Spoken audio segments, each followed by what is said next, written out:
वो हर बात गुरु से पूछ कर करता।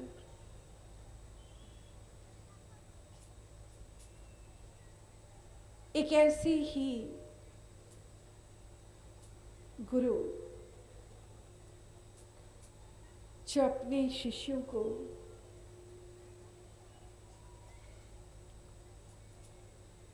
प्रेम करते थे, सत्य का रास्ता बताना, सच और झूठ की पहचान कराना उनके जीवन का मकसद था।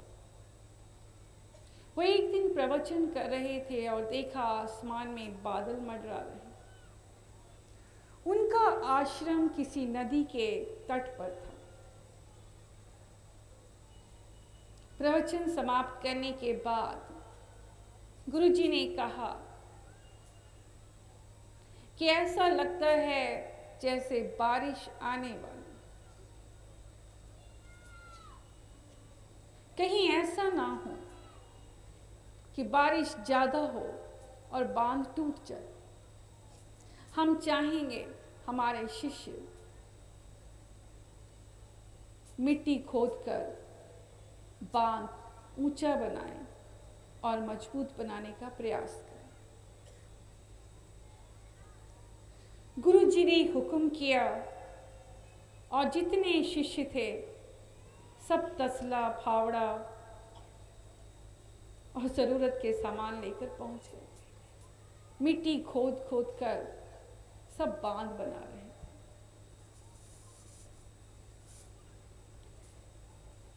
कहते हैं कुछ थक गए, कुछ हार गए और किनारे होते चले। थोड़ी देर में बारिश हुई। जिनके प्यार का रंग कच्चा था वो छींटे देखकर भाग गए। सिर्फ एक गुरसिख को गुरु का वचन याद रहा। बच्चों, हमें भी एक शब्द याद आ रहा है, गुरु का वचन बसे ही नाली, गुरु का वचन बसे ही नाली। गुरु का वचन अगर आपके हृदय में वास कर रहा है तो इससे बढ़कर कोई जन्नत नहीं, इससे बढ़कर कोई सुख नहीं। बच्चों, जिसने ये रंग चखा, जिसने ये स्वाद चखा, वही जान सकता है। बाकी जगत विरला है जो इसे पहचान। तो बच्चों, वो गुरसिख जिसे सेवा करने में सुख मिल रहा था, आनंद की अनुभूति हो रही थी, उसे बारिश की बूंद उन्हें हिला नहीं सकी। वो उस बारिश में भी मिट्टी डालने का प्रयास कर रहा था, किंतु उसने देखा कि उसका ऐसा करना व्यर्थ जा रहा था। बारिश तेज हो चुकी थी और वो समझ नहीं पाया उसे क्या करना चाहिए। इसे नादानी कहिए, उसकी प्रीत कहिए या उसका समर्पण कहिए। उसे एक ही बात समझ में आई, क्यों ना बांध बनकर वो स्वयं लेट जाए, और उसने ऐसा ही किया। वो बांध बनकर वहां लेट गया। कहते हैं सारी रात बारिश हुई और वो बारिश में वही रहा। और गुरुजी जब सुबह उठे तो उठते ही उन्होंने अपने उसी शिष्य का नाम लिया। वो कहाँ? बारिश थम चुकी थी, सुनहरी धूप चमक रही। पूछने पर पता चला कि वो तो रात आया ही नहीं। गुरुजी लंबे लंबे पग बढ़ाते हुए जल्दी जल्दी बांध तक पहुंचे। उन्हें मालूम था कि उसकी प्रीत में, उनकी प्रीत में रंगा वो शिष्य सारी रात बारिश में भीगा है। वहां पहुंचे और देखकर हैरान रह गए। वो अब भी बांध बनकर लेटा हुआ था। गुरुजी ने कहा, अब तो बारिश रुक चुकी है। और उस गुरसिख ने कहा, भगवान, पानी नीचे उतर जाए, आप जो हुक्म करेंगे मैं हुक्म के लिए अब भी तैयार हूं। गुरुजी ने उसे उठा लिया और उठाते ही पानी नीचे चला गया। उन्होंने नहीं देखा कि वो मिट्टी से लथपथ है। गुरुजी ने उसे गले लगा लिया। बच्चों, सच्चा गुरसिख वो है जिसे सिर्फ उसके हुक्म में रहना अच्छा लगता है। गुरु के हुक्म में उसे सुख मिलता है, आनंद मिलता है और रूहानी रस की बरखा होती है। बच्चों, जहां हमने बताया कि सच्ची गुरसिख का एक गुण हुक्म में रहना, आगे बताना चाहेंगे कि सच्चा गुरसिख कई गुण सेवा है। जी हाँ, सेवा अपने आप में बहुत उत्तम गुण है। कहते हैं सेवा नगद सौदा है। इधर सेवा कीजिए, उधर नगद आप पर ईश्वर की कृपा हो जाए।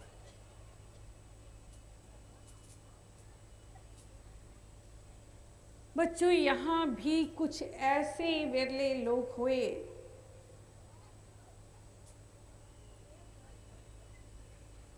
जिन्होंने सेवा के अर्थ को बहुत गहराई से पहचाना।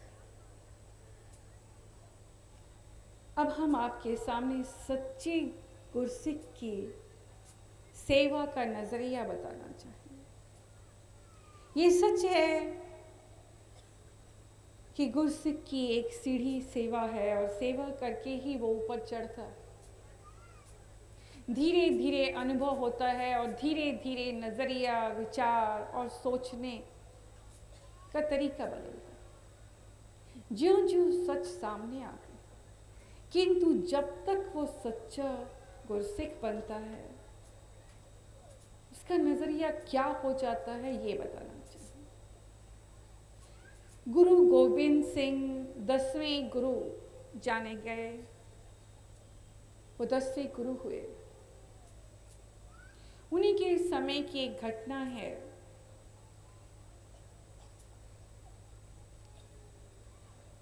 कि गुरु साहब औरंगजेब से लड़ते रहे। कहते हैं 10 लाख सेना थी और इधर गुरु गोविंद सिंह के पास 40 मुक्ते यानी 40 सिपाही थे और ईश्वर के भरोसे पर उन्होंने युद्ध किया। बच्चों, युद्ध के बाद उनका एक गुरसिख था जिससे सेवा दी गई थी कि जो लोग जख्मी हैं उन्हें पानी पिलाने की सेवा और जख्म धोने और मरहम पट्टी की सेवा दी गई। उनका नाम था भाई कन्हैया लाल जी। कन्हैया लाल जी अपनी इस सेवा को पूरी ईमानदारी, सच्ची निष्ठा और भक्ति के रंग में डूबे हुए सेवा करते थे। युद्ध खत्म होता, वो जल लेकर, मरहम पट्टी लेकर पहुंच जाते। एक एक को उठा के लाते, कंधे पर पानी पिलाते, मरहम पट्टी करते। लेकिन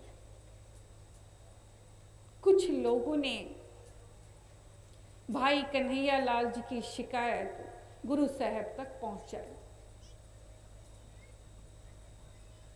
और शिकायत में ये कहा गया कि गुरु साहब, कन्हैया लाल को आपने सेवा दी है मगर वो सेवा के योग्य नहीं है, सेवा का पात्र नहीं। वो जो सेवा कर रहा है वो सेवा नहीं। इस धर्म का अपमान है। सिख गुरसिख के नाम पर कलंक है। गुरु साहब ने कहा कि ठीक है, आप कन्हैया लाल को लेके आए, शिकायत क्या है, हम उनसे भी सुनते। सभी ने कहा कि गुरु साहब शिकायत तो हम ही बता देते हैं। वो ना सिर्फ हमारे सैनिकों को जल पिलाता है, मरहम पट्टी करता है, बल्कि दुश्मनों को भी, जो हमारे विरोधी हैं, उन्हें भी जल पिलाते हैं, उन्हें भी मरहम पट्टी करते हैं, उनकी भी सेवा करते हैं।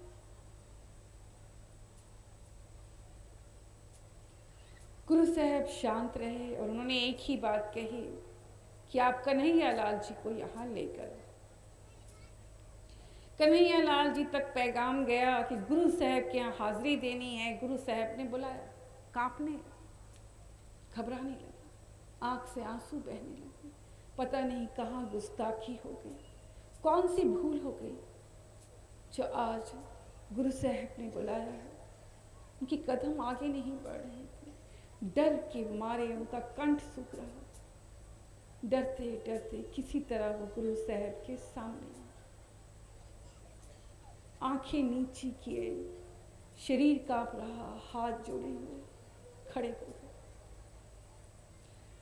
गुरु साहब ने देखा, मुस्कुराए और कहा कि कन्हैया लाल जी, ये आपकी शिकायत कर रहे हैं। इन्हें शिकायत है कि आप धर्म का पालन नहीं कर रहे, आप सच्चे गुरसिख नहीं हैं। आप दुश्मनों की भी, विरोधियों की भी सेवा करते हैं, उन्हें भी आप जल पिलाते हैं, उनकी भी आप मरहम पट्टी करते हैं। ऐसी शिकायत है इन सबको। जानते हैं आप सब कन्हैया लाल जी ने क्या कहा? रोने लग गए, आवाज नहीं निकल। कहने लगे, गुरु साहब, मैं नहीं जानता यहाँ कौन विरोधी है, यहाँ कौन दुश्मन है। मैं तो जिसे भी देख रहा था, मुझे तो आप नजर आ रहे थे।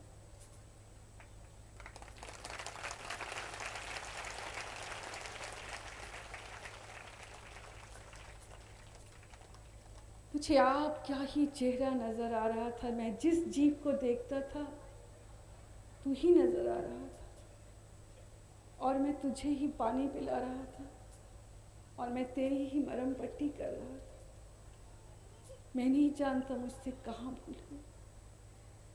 तो बच्चों, सच्चे गुरसिख की प्रीत ऐसी हो जाती है, जैसा हमने शुरुआत की, उस पर गौर फरमाना चाहेंगे कि सच्चे गुरसिख की पहचान है कि उसकी आंखों में एक ही मूरत होती है, सिर्फ गुरु की।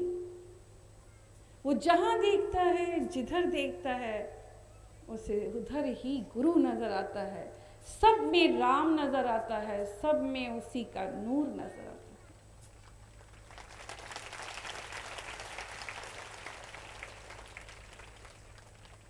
जी हाँ बच्चों, जिस दिन सेवक, जिस दिन गुरसिख इस ऊंचाई तक पहुंच जाता है कि उसे नजर ही कुछ नहीं आता सिवाय गुरु के, हर जगह गुरु ही नजर आता है, गुरु का चेहरा नजर आता है, वो सच्चा गुरसिख बन जाता है। बच्चों, सच्चा गुरसिख एक वो अवस्था है जहां अंतर ही अंतर वो उसमें समाने लग जाता है। इतना समाता है, इतना समा जाता है, सच पूछे तो संतोष धन उसके अंदर आ जाता। कहते हैं सच्चे गुरसिख का एक गुण सबसे बड़ा है कि वो पराई अमानत की खयानत नहीं करता। यानी पराई वस्तु को उठाना तो बहुत दूर की बात है, पराई वस्तु को वो देखता भी नहीं। पराई नारी को बहन, बेटी या मां के रूप में देखता है। पराए धन पर कभी नजर नहीं टिकाता, उसका ध्यान जाता ही नहीं। पराई संपत्ति, पराई वस्तु को वो छूता भी नहीं, ख्याल भी नहीं। वो अपनी कमाई में ही संतुष्ट रहता है। और सच ये है कि कभी उसे किसी बात की कमी भी नहीं रहती। उसके हर कार्य हो जाते हैं गुरु की दया से। जी हाँ, सच्चे गुरसिख के अंदर ये बहुत बड़ा गुण होता है। जानते हैं क्यों? क्योंकि अंदर से वो नाम की कमाई कर रहा है और वो उस धन को एकत्र करता है जिसके आगे सांसारिक समस्त धन बहुत छोटा है, तुच्छ है और मिथ्या। इसलिए उसका ध्यान उस ओर नहीं जाता। सच्चे गुरसिख को धन भी मिल जाए, वो माला माल भी हो जाए, तो भी उसके अंदर अहम नहीं आता। वो जानता है कि ये कूड़ ही है। वो उस धन से सुखी रहता है जो धन उसके अंदर पनप रहा है, प्रकट हो रहा है, बढ़ रहा है, जिसका इजाफा हो रहा है, और वो है दिव्य गुण। आपको ये शरीर मिला ही इसलिए है कि आप दिव्य गुणों को एकत्र कर सकें, सच्चाई एकत्र कर सकें, अच्छाई एकत्र कर सकें और उस आनंद को महसूस कर सकें, उस सहज अवस्था तक पहुंच सके जहां सब कुछ स्थिर हो जाता है, जहां सब कुछ शांत हो जाता है, जहां सिर्फ सुख है, जहां सिर्फ आनंद है, जहां सिर्फ देने का जज्बा है। और असली सुख देने में है, लेने में नहीं।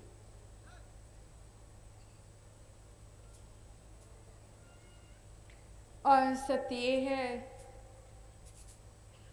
कि सच्चे गुरसिख के अंदर प्रेम भक्ति बढ़ती चली जाती है। आप जानते हैं,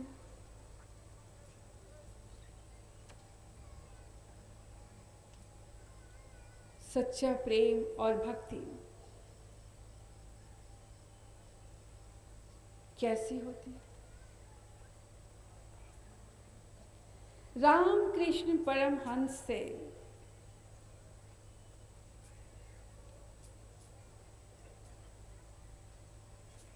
एक बार विवेकानंद ने प्रश्न किया,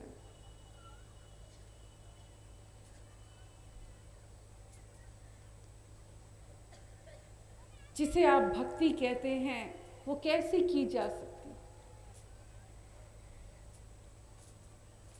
वो कौन सी अवस्था है जहां परमात्मा को, जहां राम को पाया जा सकता? रामकृष्ण परमहंस ने कहा, नरेंद्र, कल प्रातः मेरे साथ स्नान करने चलो।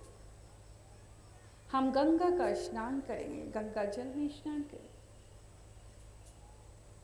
विवेकानंद को वो नरेंद्र कहकर ही संबोधित करते थे। प्रातः रामकृष्ण परमहंस विवेकानंद के साथ गंगा में स्नान करने पहुंचे। दोनों ने डुबकी लगाई और रामकृष्ण परमहंस ने विवेकानंद के सिर पर हाथ रख दिया, कुछ ऐसे कि अपने शरीर का भार उस पर डाल दिया। विवेकानंद का जल के अंदर दम घुटने लगा,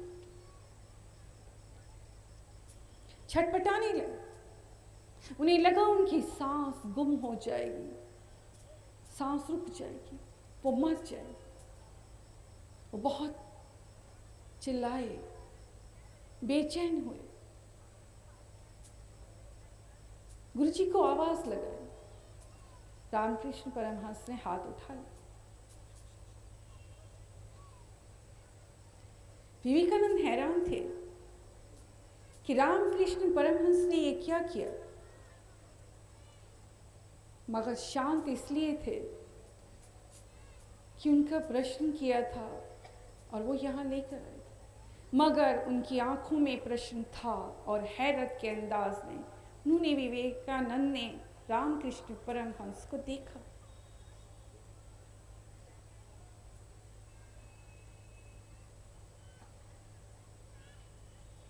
और रामकृष्ण परमहंस ने कहा, तुम्हें कैसा लगा? विवेकानंद ने कहा, कैसा लगा? अगर आप अभी अपना हाथ ना हटाते तो संभव है कि मैं मर जाता। इतनी देर में मुझे ऐसा लग रहा था मेरा दम घुट जाएगा। मैं छटपटाया, मुझे बेइंतहा घबराहट हुई, मेरी सांसें गुम होने लगी, मुझे लगा मेरा दम निकल जाएगा। और रामकृष्ण परमहंस शांत देखते रहे और हल्का सा मुस्कुराकर बोले,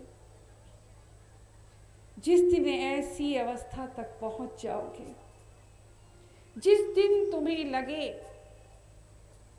कि अगर गुरु का दीदार नहीं किया तो मर जाएंगे, दम घुट जाएगा, सांसें रुक जाएंगी, इतनी घबराहट हो कि लगे कि जान निकल जाएगी, समझो कि तुम्हें भक्ति की अवस्था प्राप्त होगी।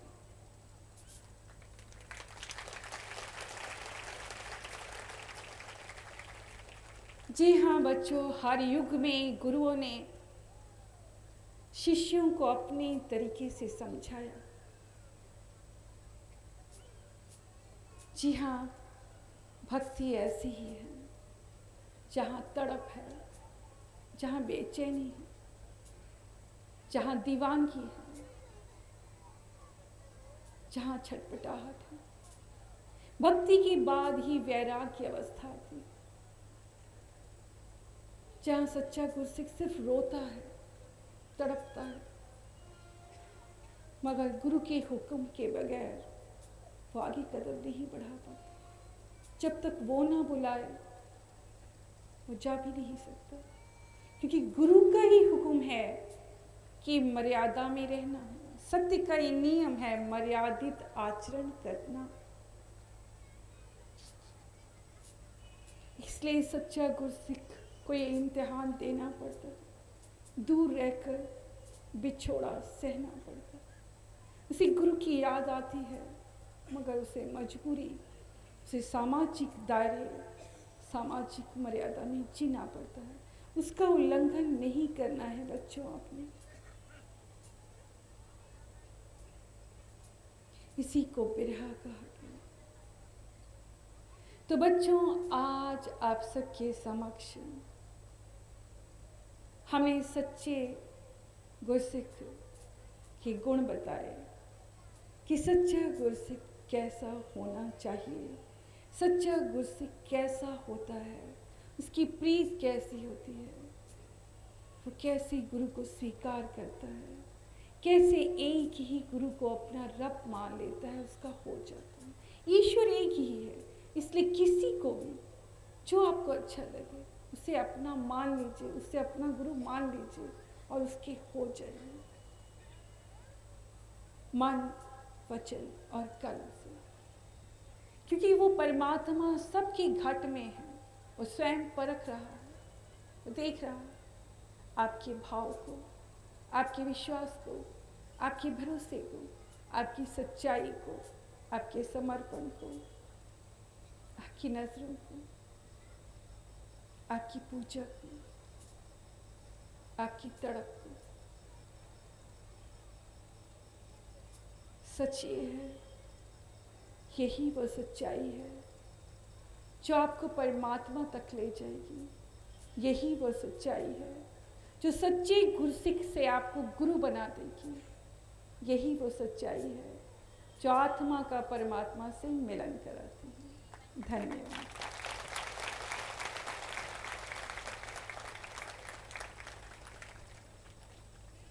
तो बच्चों, ये था आज का प्रवचन।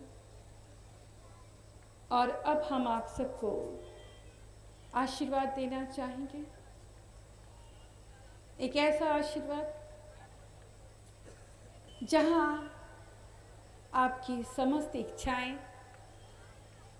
शारीरिक कष्ट हो, पारिवारिक हो, सामाजिक हो, आर्थिक हो, या आपसे जुड़ी अनेकों समस्याएं जिन्हें आप मन में लेकर आए हैं, अपने लिए या अपनों के लिए, यकीनन परमपिता परमेश्वर की दया की बरखा आप सब पर होगी और आप सब उस दया को पाएंगे।